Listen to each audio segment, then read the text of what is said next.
हम तुमको आसानी दे देते हैं। बुखारी में भी दिखाओ, मुस्लिम में भी दिखाओ, तिरमिजी में भी दिखाओ, अबू दाऊद में भी दिखाओ, नसई में भी दिखाओ, इब्ने माजा में भी दिखाओ। अगर सिहाए सित्ता में हिंदुस्तान का कोई भी गैर मुकल्लिद सीने पर हाथ बांधने वाली हदीस दिखा दे तो मैं 1 लाख रुपया इनाम देने के लिए तैयार। वाह वाह, अल्लाहु अकबर, या रसूल अल्लाह। इसलिए आप इनके धोखे में ना आए। ये सिर्फ हदीस का नाम लेते हैं, हदीस पर अमल नहीं करते। सही मानों में हदीस पर अमल करने वाले हम हैं, कुरान पर अमल करने वाले हम हैं, नबी की सुन्नत पर अमल करने वाले हम हैं। अगर तुम असली अहले हदीस हो तो आओ मेरे सामने 2 रकात नमाज पढ़कर इस तरह दिखा दो कि किसी हदीस की खिलाफ वर्जी ना होने पाए, कोई हदीस ना छूटने पाए, पूरे हिंदुस्तान के गैर मुकल्लिदीन जमा हो जाएं तो ऐसी 2 रकात पढ़कर दिखा ही नहीं सकते कि किसी हदीस पर अमल छूट जाए, सारी हदीसों पर अमल हो जाए। ये नामुमकिन है, ये मुहाल है। जैसे ही नियत बांधने के लिए हाथ उठाएंगे यहीं पर झगड़ा शुरू हो जाएगा। एक हदीस कहती है कान की लौ तक हाथ उठाओ, दूसरी हदीस कहती है मूढ़े तक हाथ उठाओ। तो बताओ तुम कहां तक उठाओगे? अगर तुम यहां तक हाथ उठाए तो यहां वाली हदीस को छोड़ा कि नहीं छोड़ा? तो एक हदीस को जब छोड़ दिया तो तुम अहले हदीस नहीं हुए, तुम तारीके हदीस हुए। और चाहे यहां या वहां हाथ उठाने के बाद जब हाथ बांधने का नंबर आएगा तो यहां भी झगड़ा शुरू हो जाएगा। किस हदीस पर अमल करोगे? एक हदीस बताती है नाफ के नीचे हाथ बांधो, दूसरी हदीस बताती है नाफ के ऊपर हाथ बांधो, तीसरी हदीस बताती है कहीं मत बांधो, हाथ छोड़कर नमाज पढ़ो। तो तुम किस पर अमल करोगे? अगर नाफ के नीचे वाली हदीस पर अमल करते हो तो ऊपर वाली हदीस छूट गई, छोड़कर नमाज पढ़ने वाली हदीस छूट गई। अगर तुम हाथ छोड़कर नमाज पढ़ते हो तो बांधने वाली हदीस पर अमल नहीं हुआ।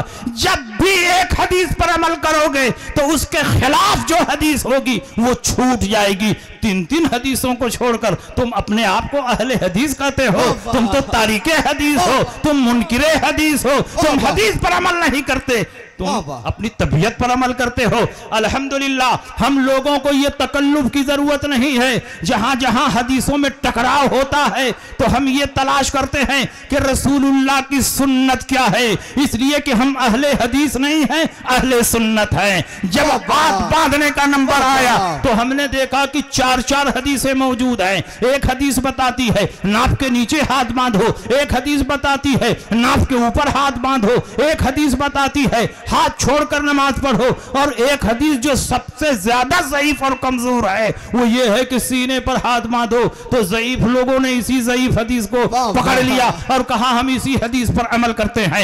ये 4 हदीसें हैं, लेकिन हमें तकल्लुफ में पढ़ने की जरूरत नहीं, क्योंकि इन 4 हदीसों में सुन्नत क्या है वो हमने तलाश कर लिया, वो हमने पा लिया। हजरत अली फरमाते हैं फ़इन्न मिन सुन्नति वज़अल यमीन अलल यसार तसुल्ला। ये बात सुन्नत से है कि दाहिने हाथ को बाएं हाथ पर रखकर नाफ के नीचे बांधा जाए, वो सिर्फ हदीस है और ये सुन्नत है। तो बताओ हदीस पर अमल करोगे कि सुन्नत पर अमल करोगे? हम अहले सुन्नत हैं इसलिए सुन्नत पर अमल करते हैं, इसलिए कि सुन्नत पर अमल करोगे तो हदीस पर अमल हो जाएगा, और हदीस पर अमल करोगे तो जरूरी नहीं कि रसूलुल्लाह की सुन्नत पर अमल हो, इसलिए कि हर सुन्नत हदीस है लेकिन हर हदीस रसूलुल्लाह की सुन्नत नहीं।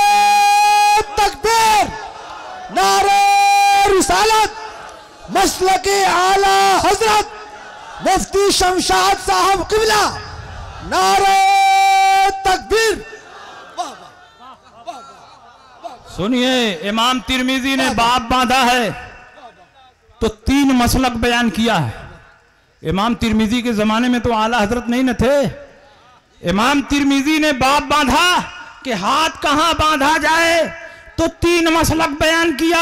पहला मसलक अबू हनीफा और उनके मानने वालों का, और वो हाथ के नीचे बांधते हैं। दूसरा मसलक इमाम शाफई और उनके मानने वालों का, वो नाफ के ऊपर हाथ बांधते हैं। तीसरा मसलक इमाम मालिक का, वो हाथ छोड़कर नमाज पढ़ते हैं। इमाम तिरमिजी ने चौथा कोई मसलक ही नहीं बयान किया, चौथी कोई हदीस ही नहीं बयान की। अगर चौथी कोई हदीस साबित होती और चौथा कोई मसलक साबित होता तो इमाम तिरमिजी इतने बड़े मुहद्दिस हैं, लाखों हदीसों के हाफिज हैं, वो जरूर फरमाते दे कि चौथा मसलक फला का है और वो है सीने पर हाथ बांधना, लेकिन ये उन्होंने नहीं बयान किया। इसका मतलब उनकी नजर में सिर्फ 3 हदीसें साबित थी, चौथी हदीस साबित नहीं है। जो साबित नहीं है उसी पर ये नासाबित अमल कर रहे हैं। जिस हदीस का कोई वजूद नहीं है उसी हदीस पर ये अहले हदीस अमल कर रहे हैं। जो हदीस ज़ईफ और कमजोर है, जो हदीस मुनकर है, उसी हदीस पर ये अमल कर रहे हैं। मैं तुमसे पूछना चाहता हूं, बात बात पर हमसे बुखारी की हदीस का मुतालबा करते हो। तुम कहते हो मिलाद जायज है तो बुखारी में दिखाइए, सलाम जायज है तो बुखारी में दिखाइए, क़याम जायज है तो बुखारी में दिखाइए, कब्र पर चादर डालना जायज है बुखारी में दिखाइए, फातिहा करना जायज है बुखारी में दिखाइए, इसाले सवाब जायज है बुखारी में दिखाइए। मैं तुमसे पूछना चाहता हूं कि क्या तुम भी बुखारी में दिखा सकते हो सीने पर हाथ बांधना जायज है तो बुखारी में दिखाओ। पूरे दुनिया के गैर मुक़ल्लिद जमा हो जाएं तो सीने पर हाथ बांधने की एक ही हदीस भी सिहाह सित्ता में नहीं दिखा सकते। बुखारी में क्या दिखाएंगे? तिरमिजी में भी नहीं, मुस्लिम में भी नहीं, अबू दाऊद में भी नहीं, इब्ने माजा में भी नहीं, मुस्नद इमाम अहमद इब्ने हंबल में भी नहीं, बैहक़ी में भी नहीं, दारमी में भी नहीं, मुअत्ता इमाम मालिक में भी नहीं, किताबुल आसार में भी नहीं, सुनन में भी नहीं। इनकी एक किताब है सही इब्ने खुज़ैमा। एक गैर मुक़ल्लिद से पूछा, बताओ हमसे बात बात पर रसूल पाक की हदीस का मुतालबा करते हो और वो भी बुखारी वाली हदीस चाहिए। ऐसा लगता है कि रसूल पाक ने अपने ज़माने में फरमाया था कि सिर्फ बुखारी की हदीस पर अमल करना और किसी हदीस पर अमल न करना। अगर रसूल पाक का ऐसा कोई कौल हो तो पेश करो। नबी के ज़माने में न बुखारी शरीफ थी न इमाम बुखारी थे। 3री सदी हिजरी में बुखारी लिखी गई, 3री सदी हिजरी में इमाम बुखारी पैदा हुए। मेयार ये नहीं है बुखारी में दिखाओ, मेयार ये होना चाहिए कि सही हदीस में दिखाओ। सही हदीस जहां मिलेगी वहां वहां अमल होगा। इमाम बुखारी को 1 लाख सही हदीसें याद थी। ये तुम भी लिखते हो, हम भी लिखते हैं। पूरी दुनिया के उलमा का इस बात पर इजमा और इत्तेफाक है कि इमाम बुखारी को 1 लाख सही हदीसें याद थी। लेकिन बुखारी शरीफ में कुल 8,500 हदीसें हैं। तालिकात और मुकर्ररात को निकाल दिया जाए तो कुल 4,500 हदीसें हैं। बाकी 95-96 हजार हदीसें कहां चली गई? जब 1 लाख सही हदीसें याद थी तो बुखारी में 1 लाख नहीं है, कुल 4-5 हजार हदीसें हैं। बाकी 95 हजार हदीसें कहां गई? तो मानना पड़ेगा जैसे बुखारी में सही हदीस है, मुस्लिम में भी है, तिरमिजी में भी है, अबू दाऊद में भी है, नसई में भी है, इब्ने माजा में भी है, किताबुल आसार में भी है, मुअत्ता इमाम मालिक में भी है, मुअत्ता इमाम मोहम्मद में भी है। जहां जहां रसूल पाक की सही हदीस मिलेगी वहां वहां हम अमल करेंगे। हमने इमाम बुखारी का कलमा नहीं पढ़ा, हमने रसूलुल्लाह का कलमा पढ़ा है। जहां जहां रसूल पाक की सही हदीस मिलेगी वहां वहां हम अमल करेंगे। नारे तकबीर, नारे रिसालत, मुफ्ती शमशाद साहब क़िबला, मसलके आला हजरत, नारे तकबीर। वाह वाह। बात बात पर बुखारी की हदीस का मुतालबा करने वालों, तुम बताओ सीने पर हाथ बांधने की कौन सी हदीस साबित है?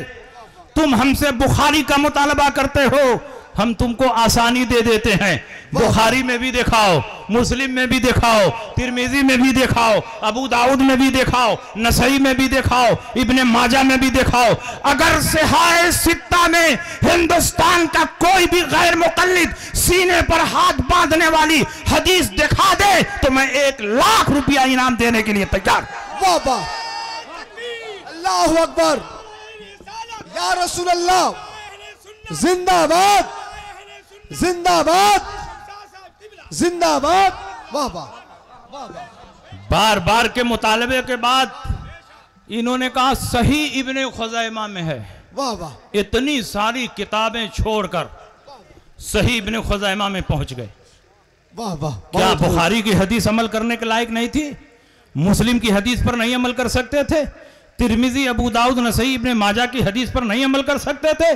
सही इब्ने खुज़ैमा में चले गए और चलो चले भी गए तो वो हदीस पहले साबित तो हो, वो हदीस है क्या? इन्होंने कहा, वाइल इब्ने हुज्र ने कहा तुम्हारे लिए सुन्नत ये है कि तुम सीने पर हाथ बांधो। मैंने कहा किन से कहा तुम्हारे लिए सुन्नत ये है? औरतों से कहा तुम्हारे लिए सुन्नत ये है कि तुम सीने पर हाथ बांधो। क्या तुम औरत हो कि सीने पर हाथ बांधोगे? औरतों के सीने पर कोई चीज है जिसको छुपाने के लिए यहां हाथ बांधने का हुक्म दिया गया है? रसूल पाक सय्यद आलम सल्लल्लाहु अलैहि वसल्लम ये पसंद फरमाते हैं कि औरत अगर एक तरफ अल्लाह की इबादत कर रही है तो दूसरी तरफ उसकी पर्दा पोशी भी होनी चाहिए। औरत को पर्दा पोशी की वजह से हुक्म दिया गया कि तुम सीने पर हाथ बांधो, फइन्नहु अस्तरू लहुन्ना, क्योंकि इसमें तुम्हारी पर्दा पोशी ज्यादा है। औरत जब नमाज पढ़े तो अल्लाह की इबादत भी करे, पर्दा पोशी भी करे। जब सीने पर हाथ बांधेगी तो पर्दा पोशी भी होती रहेगी,